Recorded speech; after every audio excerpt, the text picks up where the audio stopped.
Juízes capítulo 7, nós vamos ler do versículo 1 ao versículo de número 11. Está no Antigo Testamento. Os irmãos vão achar aí os 5 primeiros livros, depois vai achar Josué, e logo em seguida Juízes. Amém? Todos acharam? A palavra do Senhor diz assim: Então Jerubaal, que é Gideão, se levantou de madrugada, e todo o povo com ele, e todo o povo que com ele havia, e se acamparam junto à fonte de Arode, de maneira que tinham o arraial dos midianitas para o norte, pelo outeiro de Moré no vale. E disse o Senhor a Gideão: Muito é o povo que está contigo para eu dar os midianitas em sua mão, a fim de que Israel se não glorie contra mim, dizendo: A minha mão me livrou. Agora, pois, apregou os ouvidos do povo, dizendo: Quem for covarde e medroso, que volte e vá apressadamente das montanhas de Gileade. Então voltaram do povo 22.000, e 10.000 ficaram. E disse o Senhor a Gideão: Ainda muito povo há, faz-os descer as águas, e ali te provarei. E será que aquele que eu te disser, este irá contigo, este contigo irá. Porém, todo aquele que eu te disser, este não irá contigo, esse não irá. E fez descer o povo as águas. Então o Senhor disse a Gideão: Qualquer que lamber as águas com a sua língua, como as lambe o cão, esse porás à parte, como também a todo aquele que se abaixar de joelhos a beber. E foi o número dos que lamberam, levando a mão à boca, 300 homens. E todo o resto do povo se abaixou de joelhos a beber águas. E disse o Senhor a Gideão: Com estes 300 homens que lamberam as águas, vos livrarei e darei os midianitas na tua mão, pelo que toda outra gente se vá, cada um ao seu lugar. E o povo tomou na sua mão a provisão e as suas buzinas, e ele enviou todos os outros homens de Israel, cada um à sua tenda. Porém, os 300 homens reteve, e estava o arraial dos midianitas abaixo no vale. Verso 9, e sucedeu que naquela mesma noite, o Senhor lhe disse: Levanta-te e desce ao arraial, porque eu tenho dado na tua mão. E se ainda temes descer, desce tu e teu moço, pura ao arraial, e ouvirás o que dizem, e então se esforçarão as tuas mãos, e descerás ao arraial. Então desceu ele com o seu moço pura, até o extremo das sentinelas que estavam ao arraial. Amém, irmão? Somente até aqui. Senhor Deus, nós te agradecemos por essa palavra e pedimos a sua graça e a sua misericórdia. Nos ajuda, Senhor, e abre o nosso coração para que possamos entender e tomarmos posse daquilo que o Senhor tem para nós nessa noite, no nome de Jesus. Amém. Glória a Deus, irmãos, pode se assentar em nome de Jesus. Irmãos, eu acho que eu nunca preguei sobre Gideão, vai ser a primeira vez. Gideão foi um dos juízes de Israel, ao qual o Senhor levantou para libertar, mais uma vez, o povo de Israel das mãos, no caso aqui dos midianitas. Amém? E se você olhar bem, a comparação de Gideão, ou aquilo que Gideão nos passa como mensagem nessa noite, ele era um homem aparentemente forte, não fisicamente, mas no Senhor. Gideão é um daqueles, irmãos, aqueles homens que você pode olhar e falar: esse aqui é um homem inconformado. Ele é daqueles que observa a situação, ele quer ter um relacionamento com Deus, ele quer ver as coisas acontecer, mas ele quer os sinais. Se você olhar o capítulo 6, Gideão faz algumas provas com Deus. Gideão pede a Deus alguns sinais para que ele pudesse operar no nome do Senhor. E Deus fica em silêncio com Gideão. Não da maneira como o Gideão queria. Mas o que nós podemos entender a partir do verso 7 já se encontra no versículo de número 1, que você pode observar. Se levantou de madrugada, e todo o povo que com ele havia. Irmãos, primeira lição para hoje, que o crente deve ter, ele deve ser inimigo da cama. Amém? Ele deve ser inimigo da cama, irmão. Eu sei que é gostosinho, sei que é uma bênção, momentos de descanso, momentos de alegria ali, que você vai dormir, né? Tá friozinho, você deita na cama, você fica igual um maluco lá, né? Joga cobertinho, você tem aquela sensação também? Fica tremendo ali quando cobre, tá gostoso. até você se encaixar. É isso. Isso é bom, irmão. Isso é uma delícia. Mas o crente não vive só disso. O crente não vive só de dormir. Tem gente que vive para dormir. Ele não dorme para viver. Vou dormir. Quantas horas devo dormir? 6, 7, 8. Irmão, medicina fala isso. A ciência prova isso. Se você tem uma vida que ela é regrada de 8 em 8 horas, você percebe 8 horas de trabalho, 8 horas de descanso, 8 horas de produção. Isso seria o ideal, né? Mas por algum outro motivo, temos os extremos de pessoas que nunca dormem, isso é prejudicial, mas temos também quem dorme muito, quem dorme demais.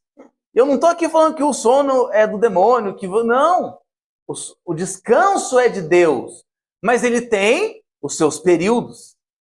Qual é a hora que Jesus se retirava para orar por vez? Na vigília da noite.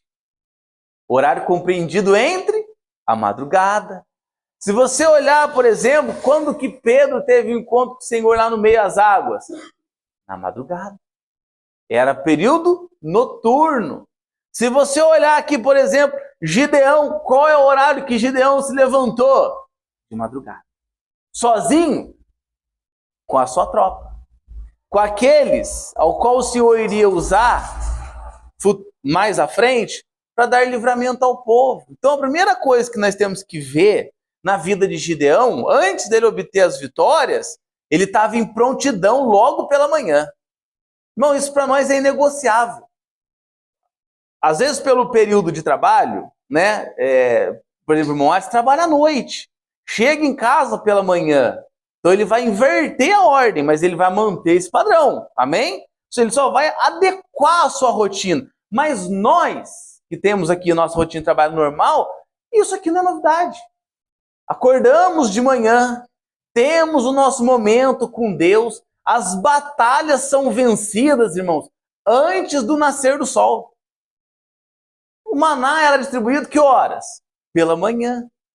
Agora nós fazemos tudo, já acordamos sempre já para cima da hora, e quando vê, já passou metade do período do dia, não fizemos ainda uma oração, não levantamos ainda a nossa voz ao Senhor, Deus ainda não ouviu o nosso clamor. O salmista diz, pela manhã ouvirás a minha voz.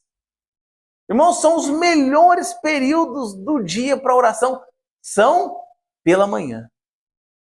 Às vezes eu estou aqui preparando a minha caminhada diária, né? A correria do dia, e eu estou indo por onde? Por oração. Antes de começar, antes de tocar a primeira corrida, antes de acontecer qualquer coisa, eu já estou ali. Senhor, abençoe esse dia. Irmãos, são incontáveis os dias ao qual o Senhor visita. Incontáveis. Você sente uma força, é um vigor, e por vezes por dentro, estou totalmente abatido, com medo, aflito, o que vai ser, o que vai acontecer. Mas Deus age, trazendo paz, trazendo força. Sábado era 5h40 da manhã. Eu mandei uma mensagem para o irmão Mateus. Louco, irmão, dentro do carro. Irmão, né, de P12, aquela loucura. Ele falou assim, Rodrigo, o que está acontecendo, irmão? De onde você tirou essa animação num sábado desse? É Deus. É Deus. Por quê? Porque nós temos que ter esse compromisso com o Senhor pela manhã. Isso deve virar um hábito, uma alegria para nós. Vamos começar o dia? Vamos começar. Senhor, vem conosco. Não sei o que me aguarda, não sei o que vai ser. Espero que no final do dia eu esteja glorificando alguma coisa grande. Mas comece o dia agradecendo, irmão. Tem gente que já começa xingando. Tem gente que já começa o dia, mas numa energia ruim. Que, meu Deus do céu, como é que vai obter vitória se mentalmente, espiritualmente já está fracassado? A maior vitória nós recebemos quando nós começamos o dia espiritualmente bem. Essa é a maior vitória. Senhor, eu não sei o que vai ser, mas eu não largo o osso eu não retrocedo e eu creio que o Senhor vai abrir o mar. E vai, irmão. E vai, e rompe, e levanta. E não é, eu não estou fazendo uma pregação emocional, coach. Porque a pregação coach ou a ministração coach, ela tem o intuito de mexer com a sua mente. Mas a mente, ela é moldada com circunstâncias. O espírito não. O espírito, a mente é onde é colocadas as emoções, os sentimentos. Quando é uma coisa ruim, a mente já tende a abalar. O espírito não. A Bíblia diz que Jesus, ao ser batizado, o Espírito o levou aonde? Ao deserto, onde ele passou 40 dias com fome, né? A Bíblia diz isso para nós. Mas quando ele saiu, ele estava como? Fortalecido no Espírito. O corpo, o sentimento, talvez a fome, pode ter vindo ali, que é por onde o inimigo tentou vir com as tentações. Se és filho de Deus, tá vendo onde que vem a dúvida? No sentimento. Mas será que eu sou? O Espírito prontamente, como uma âncora fincada, fundo ao mar, para segurar o navio, falou, em verdade vos digo. Você sempre vê isso. Nem só de pão viverá o homem, mas de toda palavra que sai da boca de Deus. Não tentará o Senhor teu Deus. Por mais que por dentro nós estejamos passando lutas, o Espírito deve estar pronto. E quando ele é fortalecido? Na madrugada. Nas primeiras horas do nosso dia. Se fortaleça, irmão. Antes de pensar em qualquer coisa, qualquer compromisso. Senhor, vamos comigo. Senhor, me blinda nesse momento. Abra minha mente, me faça compreender que o Senhor está guiando o meu dia. Ali é o princípio da vitória. Amém? Esse é o primeiro ponto que nós devemos ter em mente. Quem é de Deus, irmão, acorda e batalha cedo. Amém? Acorda e batalha cedo. Segunda coisa, ou segundamente, nem sempre ter muita gente, ter muitos recursos é bom. Nem sempre ter muita coisa é bom. Às vezes nós pensamos com aquele olhar de grandeza, que quando nós tivermos muita gente, quando a igreja for maior, quando eu ganhar mais, quando eu tiver melhor preparado, eu terei vitória. Você percebe que com Deus não é assim. Jesus, por vezes, ele olhava a multidão e qual era o que Jesus fazia? Ele dava uma podada no povo. Ele fazia umas perguntas. E qual que era o sentido? Qual era o objetivo da pergunta? Separar. Ele sabia quem seguia ele por interesse, sabia quem o seguia querendo coisas somente materiais. Então, por vezes, Jesus vai e tenta cortar, selecionar, trazer para ele somente aqueles que estavam dispostos a segui-lo sem distrações, a segui-lo com o coração nele, não no que ele somente podia fazer.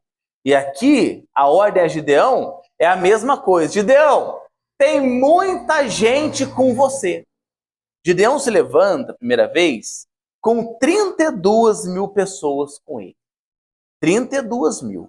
A primeira coisa que Deus manda, e qual é o propósito da separação? Gideão, com esse monte de gente, qualquer vitória que você venha a ter contra os midianitas, vocês vão colocar a glória em vocês. É o que Deus fala aqui para ele. Separa, tire, porque a vitória que virá será pelas minhas mãos, não pelo esforço de vocês. Às vezes, irmãos, nós podemos olhar e falar assim, meu Deus, como é que eu vou fazer isso? Senhor, como é que eu vou executar tão grande obra? Isso passa, irmão, pela minha mente. É raro, mas acontece sempre, sabe? É raro, mas acontece sempre. Senhor, como é que nós vamos fazer uma obra dessa? A gente se sente incapaz. E talvez você pensa isso muitas vezes. Senhor, como é que eu vou empreender isso? Senhor, como é que eu vou edificar um casamento? Senhor, como é que eu vou criar um filho? Senhor, como é que eu vou prosperar nessa área? Por quê? Em todo momento, nós queremos fazer as coisas pela força do nosso braço, mas Deus quer alguém que somente trabalhe e conte com ele. Gideão ia fazer o quê? Ia na espada e lá no meio dos midianitas cortar a cabeça do monte? Não ia. Até agora, né? Por um motivo muito simples. Ele já tinha 1/3 do seu exército já tinha rodado. De 32 mil, 22 vão sair fora a partir desse momento aqui. Deus dá ordem a ele. Gideão, fala o seguinte: quem for medroso e covarde, volta apressadamente. Irmão, se você tiver uma caneta, anote isso. Para ser de Deus, tem que ter peito, irmão. Eu não vou medir palavra aqui, eu não vou fazer um culto polido. Vou fazer rasgado. Para ser de Deus, tem que ter, como diz o Ratinho, café no bule. Você tem que saber que o negócio não é brincadeira. Para ser de Deus, você tem que ter coragem. Para levantar a mão e assumir o compromisso com Deus, você não pode ser medroso. Você não pode ser covarde. Você não pode ficar de mimimi. Não pode ficar de chorinho. Não pode ficar medindo consequências do que vai perder. Pode saber, você vai perder gente ao seu redor. Gente de batalha. Gente que era para estar junto a você. Gente que começou a caminhar junto com você. Ao passar do tempo, os covardes e medrosos vão sair. Seja em ministério, seja em amizade, seja em relacionamentos que você tinha com zelo. Você vai perder gente, irmão. Mas não é porque as pessoas não gostam de você. Porque a sua missão aqui é cumprir o propósito de Deus. E para isso não tem espaço para medroso. Não tem espaço para covarde. Que é. Que não é, não é. Tem dificuldade de entender isso? A gente não tem. Eu tenho um negócio comigo que não é nada do além. Eu não escuto vozes, irmão. Amém? Não é nada disso. Mas é algo que você aprende com o Espírito Santo que chama o testemunho interior. Irmão, se você tem isso, não menospreze isso. Não é o sexto sentido. É o Espírito Santo que orienta o crente para cada situação.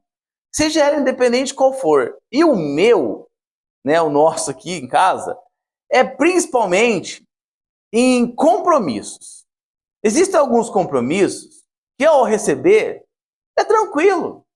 Você vai, você participa, você frequenta, você está ali. Tranquilamente. Você não sente nada, vamos dizer assim, de ruim ao receber aquele convite. Mas isso vem do quê? De discernimento. Eu não sei o que vai acontecer, eu não sei o que pode acontecer, eu não sei o que está pretendendo o dia, eu não sei quem vai, mas eu recebo um convite ou algum compromisso e falo, ué, não estou sentindo de ir. Não tô achando que isso aí vai dar legal. E todas as vezes que eu negligenciei isso, não deu muito bom para mim, não. Alguma coisa aconteceu, alguma coisa sabe aquele negócio assim, isso poderia ter sido evitado? Irmão, estou falando isso de mim, amém? Cada um tem a sua área, mas isso é comigo. Isso poderia ter sido evitado. Por quê? Se eu tivesse ficado quietinho lá em casa, tivesse ouvido aqui a direção de Deus, tivesse dado ouvido à voz do Senhor, isso para nós deve ser levado em conta. Sem ter aquele negócio assim que às vezes a gente quer ser mais bonzinho que Deus. Você já ouviu isso? A gente quer ser mais bonzinho que Deus, irmão. A gente quer agradar quem Deus não quer agradar. A gente quer fazer por quem nem Deus quer fazer. A gente quer abraçar quem nem Deus quer abraçar. E a gente quer ser o bom samaritano em tudo, em todo. Eu falo isso para você, você não foi chamado para isso. Você não foi chamado para fazer o papel que nem Deus está fazendo. De ficar sendo o bom samaritano em todo momento. Nós temos o nosso compromisso que é o quê? Glorificar o Senhor. Como? Da forma como Ele quer. E para ser da forma como Ele quer, não pode ser covarde, não pode ser medroso. Não pode levar em consideração o que as pessoas irão pensar. Você compreende isso? Se você acha que deve fazer, faça. Se você achar que não deve, não faça e doa a quem doer, irmão. As pessoas hoje são movidas por aplausos. As pessoas hoje são movidas por aprovações. Não preciso ir, porque eu preciso fazer isso, porque senão fulano não vai deixar de comer por você. Fulano não vai deixar de dormir por você. Fulano não vai perder uma noite de sono porque você não fez tal coisa, não fez isso. As pessoas não estão nem aí para nós. E nós perdemos sono, a paz, perdemos a nossa sanidade, querendo agradar não a Deus, mas o mundo. Se fosse a Deus e o mundo, ainda é só o mundo. Eu tenho que fazer isso, eu tenho que estar aqui. Irmão, seja forte, seja corajoso. Por quê? Medroso e covarde é para trás. Medroso e covarde não serve para servir a Deus. Ou você se posiciona e enfrenta, ou volta. Jesus sempre falou isso. Se for para começar, for para ir adiante, se for para colocar a mão no arado, não tem volta. Amém? Assumiu a cruz, assumiu o compromisso, é para frente e para o alto. Amém, irmãos? Esse é o segundo ponto. Forte e corajoso, porque medroso e covarde, irmão, não tem espaço. Não tem espaço. Primeira coisa, porque a obra é espiritual. Então você já vai ter enfrentamento espiritual, enfrentamento da carne, você vai ter picuinha, né, no seu convívio, porque isso é o que nos aguarda. Agora, você imagina que tormento seria, Júlio, ter que agradar tudo isso só para ter um aplauso de alguém que quando você fizer isso aqui, já não vai olhar mais para você. Seja forte. Então Deus fala, Gideão, tem muita gente, tira os covardes e o medroso. Por quê? Nem sempre ter muita gente é sinal de bênção. Nem sempre ter muita gente é garantia de vitória. É preferível ter um pouco de gente instruída, forte, com coragem, amém? Com ímpeto em servir a Deus, do que um monte de gente que não sabe o que está fazendo. E você percebe no texto que eles se levantaram. Eles estavam no ajuntamento. Deus falou, quem for medroso, covarde, está atrás. Vamos lá, vamos seguir. Aí Deus vai e fala, Gideão, ainda tem gente demais. Vamos fazer um teste, Gideão. Qual é o próximo teste? A distração. A distração. Qual é o teste que Deus dá? Gideão, manda todo mundo para a água. Manda eles beberem água. Fica imaginando Gideão ouvindo esses testes, né? Vai lá, moçada, bora pro lago. Todo mundo tomando água. Aí Deus fala, quem for e tomar água como um cão, separa eles. Quem for e trouxer a água à boca, separa eles. E foram dos que trouxeram a água à boca 300 pessoas. Desses 300, esses 300 foram os que foram para a batalha com Gideão. Por que esse teste? Irmão, pense comigo. Você vai lá, você vai tomar água. Aí o texto diz que aqueles que se ajoelharem, se abaixarem para beber a água, esses devem ser separados. Mostra o quê? Mostra a distração. E não tem uma arma pela qual o inimigo tem cegado os crentes, senão a distração. Hoje, no meio nosso, no mundo que vivemos, você não percebe que é isso? Você tem Netflix, Amazon Prime, tem Prime Video, você tem Record não sei o que, SBT não sei o que, você tem milhões de distrações. Você tem TikTok, Instagram, Facebook, Orkut, MSN. Irmão, vocês lembram disso, né? Vocês lembram disso? Coisas, um monte de rede social. Por que isso? Distrações. Tudo isso para distrair, para entreter o nosso ser, a nossa mente.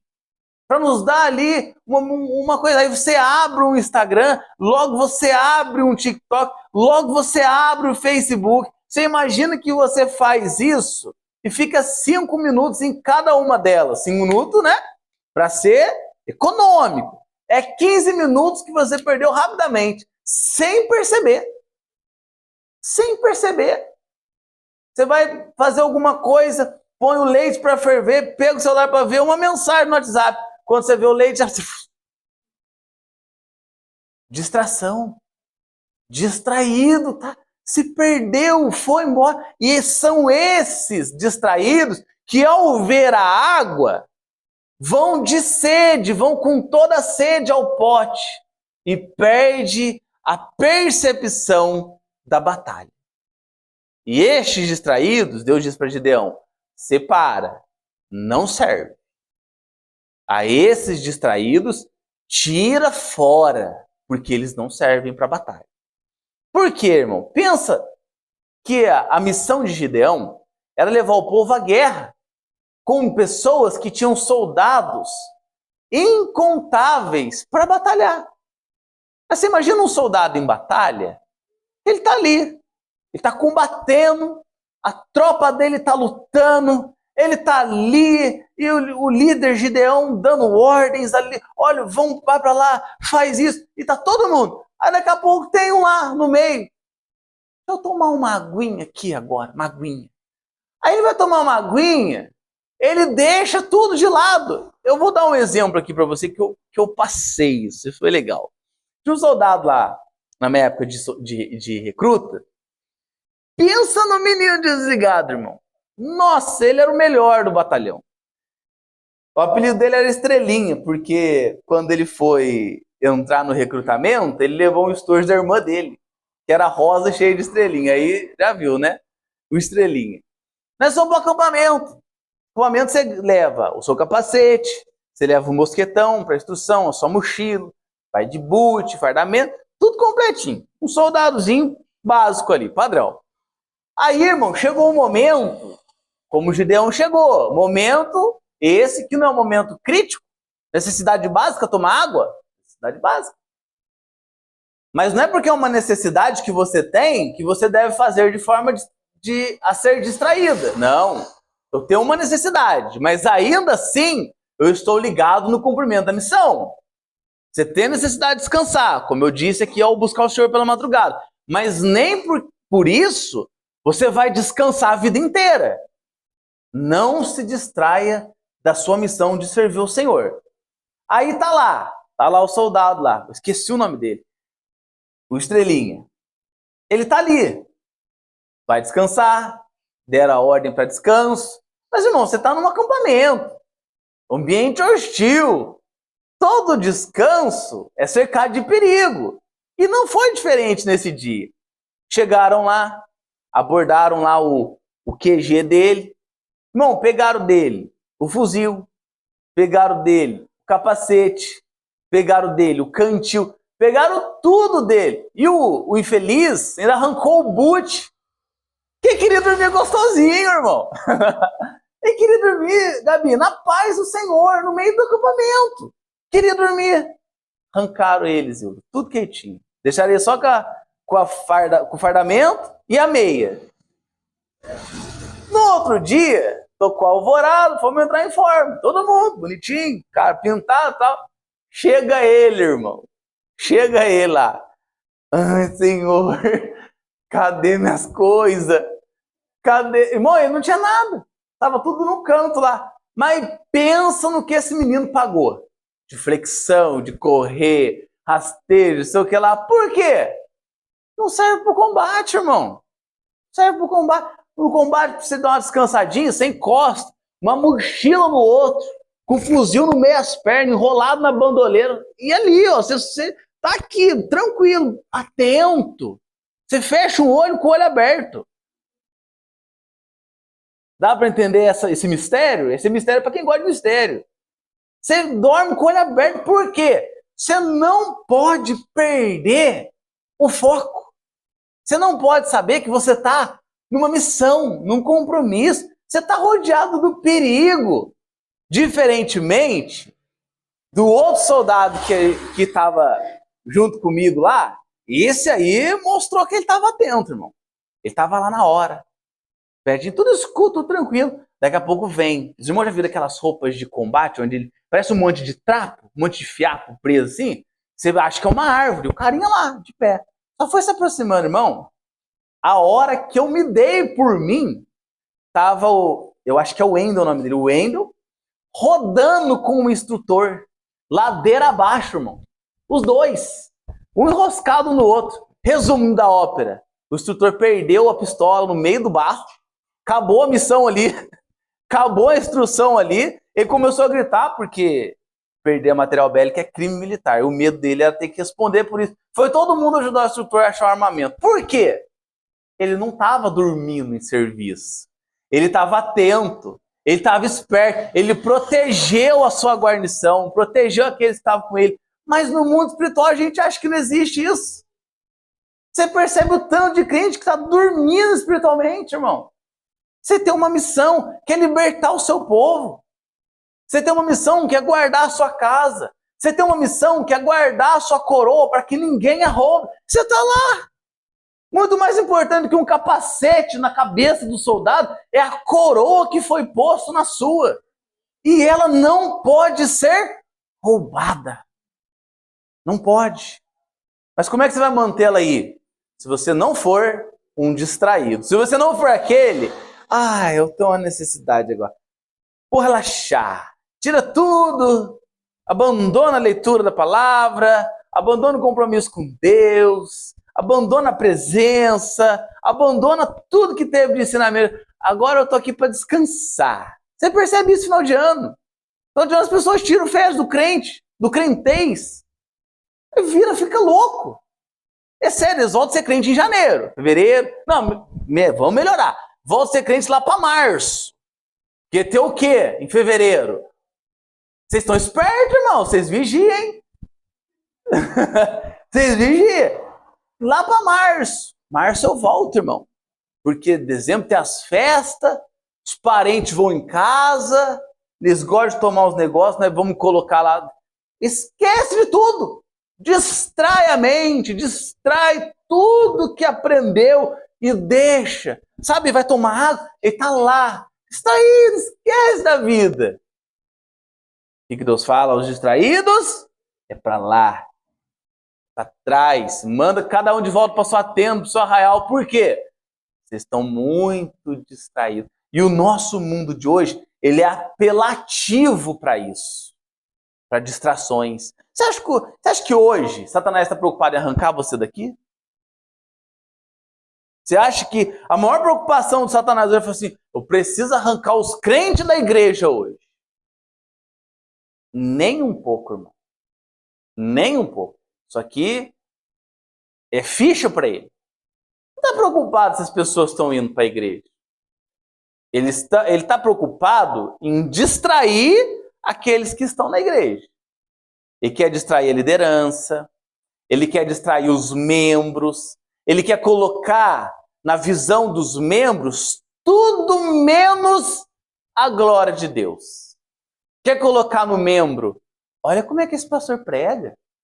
Para que ele prega desse jeito? Por que ele grita tanto? Por que ele faz isso? Por que será que a igreja não está crescendo? Por que é isso? Ele quer distrair, colocar num ponto fixo aquilo que não é o que importa, para distrair a mente da igreja. Ele quer vir, por exemplo, olha as oportunidades que já apareceu para nós aqui, de fazer parte novamente de um outro ministério. Não chegou ou chegou? Chegou? Mas o que você vai fazer? Que necessidade básica, agora não preciso mais arrumar aqui e vambora tudo. Então, peraí. Mas só tem cara de bobo, irmão. Só cara. Senhor, é isso? É isso que o senhor quer? E faz, espera, calma. A oportunidade parece boa. Toma uma aguinha, né? Sozinho, mas ó, toma água e atento. Atento, espera. Matou a sede. Vamos continuar no mesmo foco. Tem igreja que não tem identidade, irmão. Não tem identidade. Uma hora ela é da prosperidade, outra hora ela é da libertação, outra hora ela é da cura divina, outra hora o mistério dela é não sei o quê. Você tem que ter um foco. Qual era o foco de Gideão? Libertar o povo da mão dos midianitas. E o que ele fez? Ele andou somente nesse caminho e foi por ele até o fim. Amém? Não coloque o olho nas distrações. Esteja atento. Separe o seu momento. Eu vou aqui, vou dar uma... Mas esteja atento no que vai ver. Eu vou dar aqui uma relaxada agora, né? Trabalhei e tal. Deixa eu dar uma olhada. O problema não é você ter a sua rede social. O problema é você se distrair horas e horas em cima dela. Perdendo o seu tempo em cima disso. Hoje, a nossa era, ela é cheia com excesso de informações. Cada hora que você olha o feed do Instagram lá, você não vê isso? Prefeitura tal, governo tal, time tal, guerra em tal lugar. É a toda hora, irmão. É toda hora. Por quê? Aquilo que é manter a sua mente ali. Resultado disso, produtividade afetada. Quer um exemplo? As irmãs acordam cedo. Amanhã eu vou acordar cedo, porque eu vou lavar a louça, eu vou lavar o banheiro, eu vou fazer a comida. Vai dar 11h30, eu já vou estar com a criança almoçada, tudo pronto. Aí a irmã acorda. Deixa eu dar um bom dia no grupo do ministério. Quando ela vê, irmão, ela tá vendo a terceira edição do campeonato russo, que nem importa pra ela, 10 horas da manhã. Meu Deus, acordei cedo à toa. Porque perdi a hora. Tá assistindo Patati Patatá, coisa que nem era o objetivo final dela. Por quê? Por distrações. Isso é todo dia, toda hora acontece conosco. Acontece comigo, acontece com você. A produtividade, ela é afetada. Por quê? Muitas distrações. Você percebe os relacionamentos? Por que eles acabam? Distrações. Tá o marido e a esposa no restaurante. A pizza esfriando. Ele já está comendo, tomando refrigerante com o garfo e comendo a pizza com a mão. Por quê? Está distraído. Ele não sabe nem o que está fazendo mais. Ele está longe. A esposa está lá, ele está aqui. Irmão, eu estou falando alguma bobeira? O exemplo pode ser bobo, mas você está entendendo o que eu estou dizendo? Não tem mais relacionamentos superficiais com a igreja, com tudo. As pessoas vão para o momento da adoração, aonde é para elas estar conectadas com Deus. E como é que elas estão conectadas com Deus? Olha o meu smartphone. Eles estão aqui, ó, adorando a Deus aqui, ó. Ó. Você já viu isso? Eles estão no meio de um louvor, de uma adoração, aonde eles devem estar conectados com Deus, sem distrações. E eles estão a todo momento como? Se filmando, se mostrando, colocando. Irmão do céu. Misericórdia, o inimigo está furioso. A todo momento. Mas eu não estou distraído. Deu de cair. Atenção, irmão. Amém? Você tem que estar esperto. Para quê? Se a armadilha vier, você recolhe. Você recolhe. Esteja atento. Observe como os relacionamentos estão se esfriando. A conectividade entre os irmãos estão se esfriando. As lideranças estão se esfriando. Tudo está indo por água abaixo por conta de distrações. Distrações. Vão se perdendo. Mais um dos resultados que isso ocorre, ansiedade e estresse. As pessoas se distraem com a vida perfeita das pessoas. Aí você vai lá, nossa, como que eu queria ter uma vida daquela? Aí você já começa a murmurar. Ah, mas eu tô na igreja, né? Aí já começa a virar um peso ser crente. Ah, mas eu tô na igreja, eu não posso andar assim. Eu não posso expor meu corpo assim. Eu não posso ter relacionamento dessa forma. Eu não posso me relacionar dessa maneira. Começa a ficar o quê? Estressado. Ah, mas as pessoas com 30 anos já têm casa, já têm carro, já têm moto, já têm filho, já tem... Eu com 30 só tenho o nome no Serasa.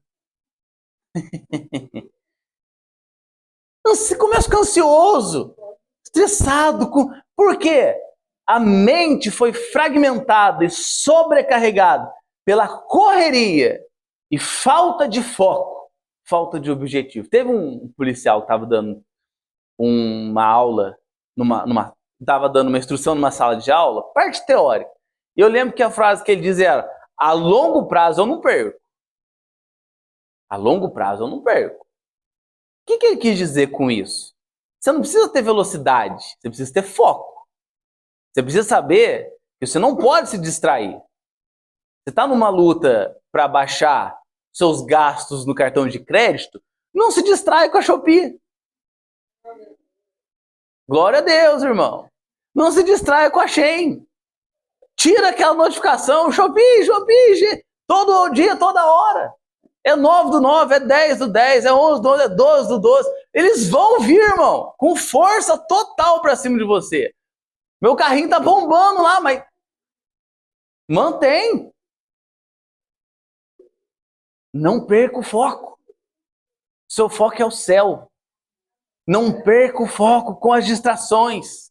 Não perca o foco com a falta de produtividade. Eclesiastes 1:8 diz: todas as coisas são tão enfadonhas que ninguém as pode declarar. Os olhos não se fartam de ver, nem os ouvidos se enchem de ouvir. Você pega o aplicativo, você fica lá, né? E vai passando. E é gostosinho fazer isso, né? E você vai vendo. Ah, que legal o carrinho. Olha que legal o carrinho. Você tá ali, você não se farda daquilo, a gente não se cansa disso. É gostosinho isso, mas é perigoso. Na vida espiritual você tem a perda da prioridade, a oração, a leitura da palavra, a comunhão com Deus, fica em segundo plano. Por quê?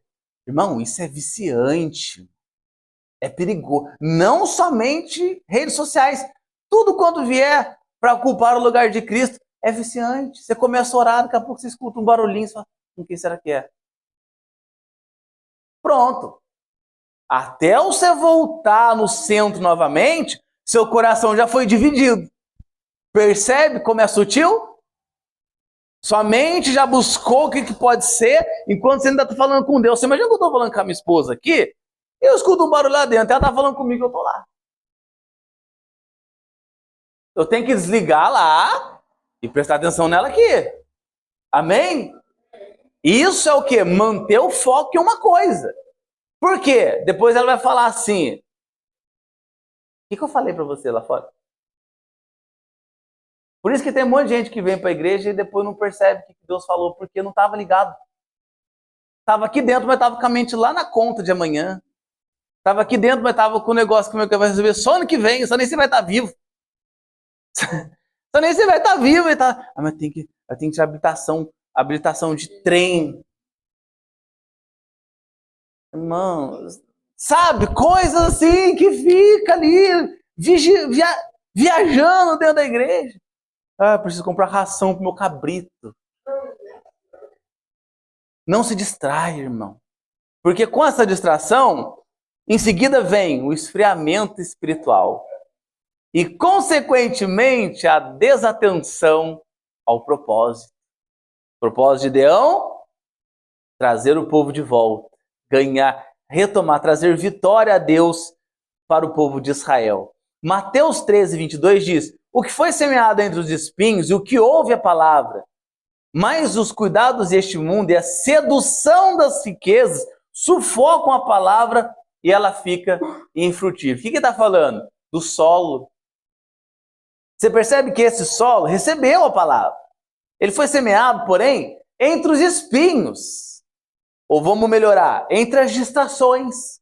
Quando começou a sedução das riquezas, quando começou os cuidados com este mundo, as distrações sufocaram e a palavra ou a semente ficou infrutífera.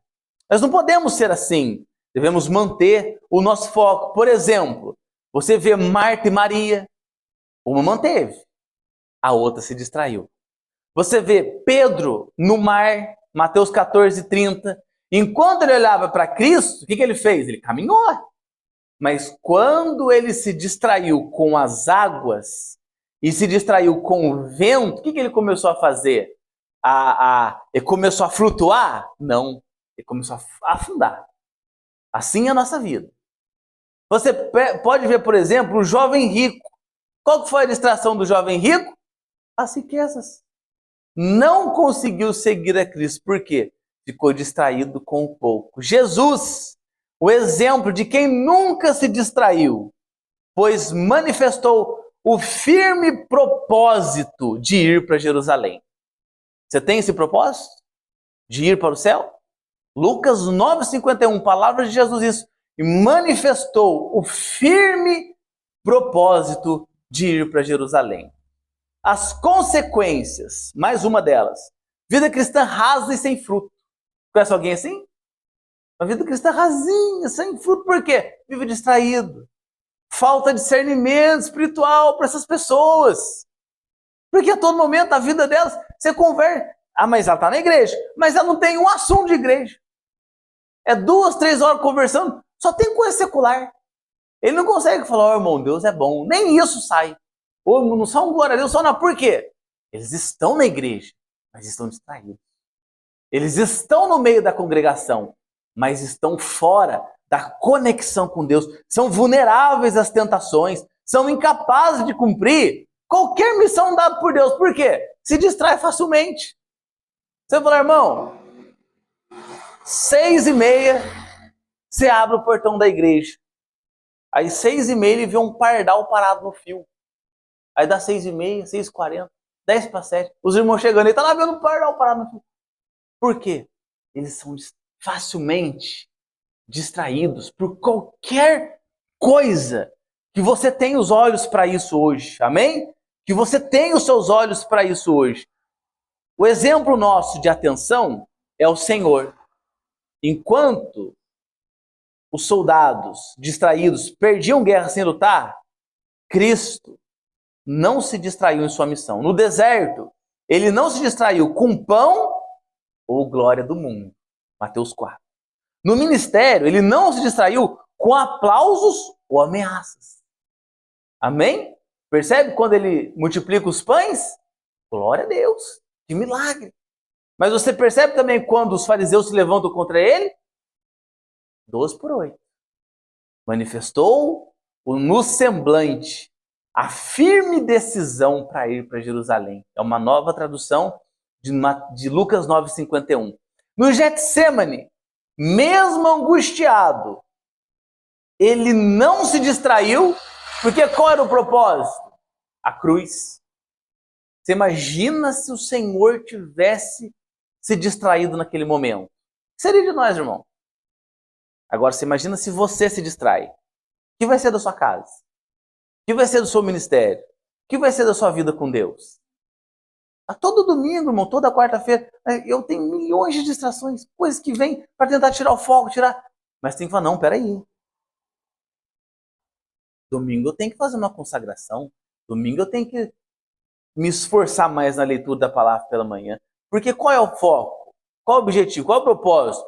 Levar uma mensagem de Deus à noite. Pregar a mensagem do Senhor.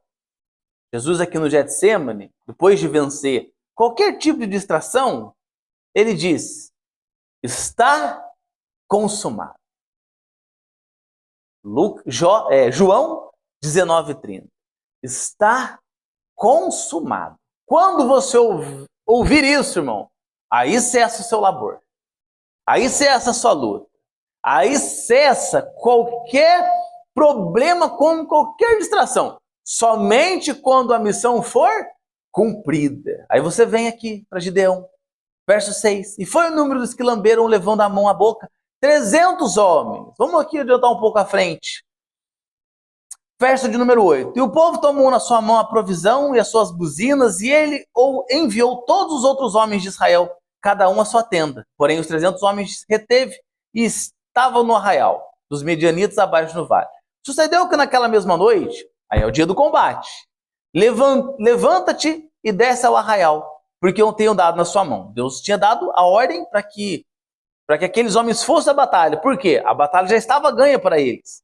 Verso 10, Deus fala para Gideão, e se ainda temes descer, irmão, é paradoxo isso aqui, porque o primeiro teste que Deus dá é, quem tiver medo, volta. E agora Deus fala para Gideão, se você ainda teme descer, desce tu e o teu moço, esse moço chamado Pura, ao arraial. Eu vou resumir a história para os irmãos aqui. Gideão desce com esse jovem. E quando ele está chegando perto do arraial, ele vê 2 soldados desatentos. E um está falando para o outro, rapaz, eu tive um sonho.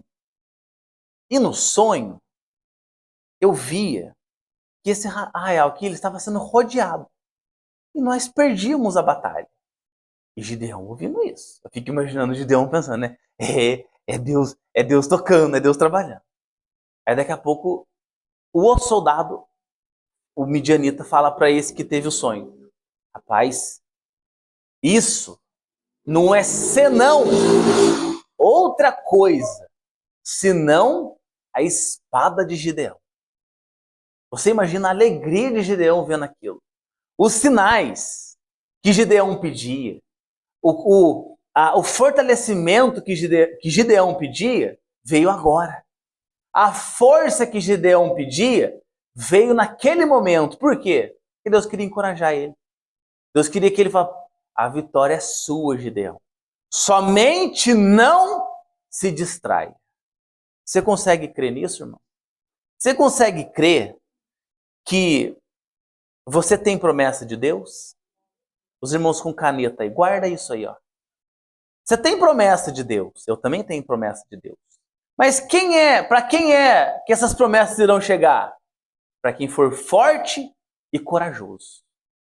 As pessoas querem ver Deus agir de forma unilateral. Deus age e eu só recebo. Deus age e eu só acompanho. Deus dá o mar e eu só dou abraçada. Irmão, faça como Elias e vai orar pela chuva. Faça como Elias e vai orar para que a chuva cesse. Faça como Gideão e coloque-se à disposição de Deus. Você acha que o livramento virá por meio de quem?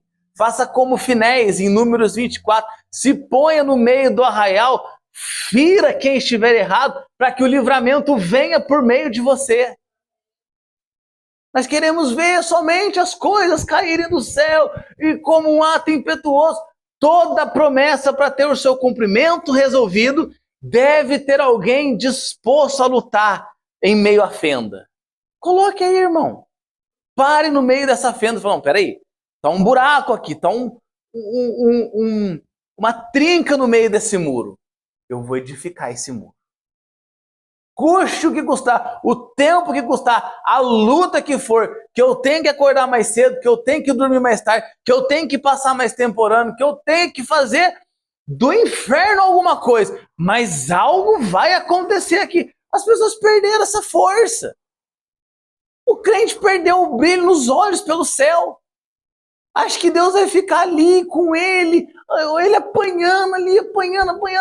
Levanta, meu filho, pega o seu escudo, pega as suas armas, se encha de Deus e combata. Você não está sendo exposto, irmão, a uma glória, a uma coroa corruptível.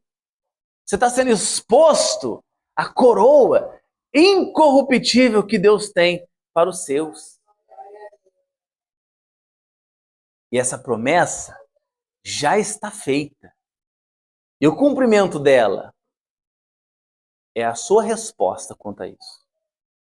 Tem promessa para tudo.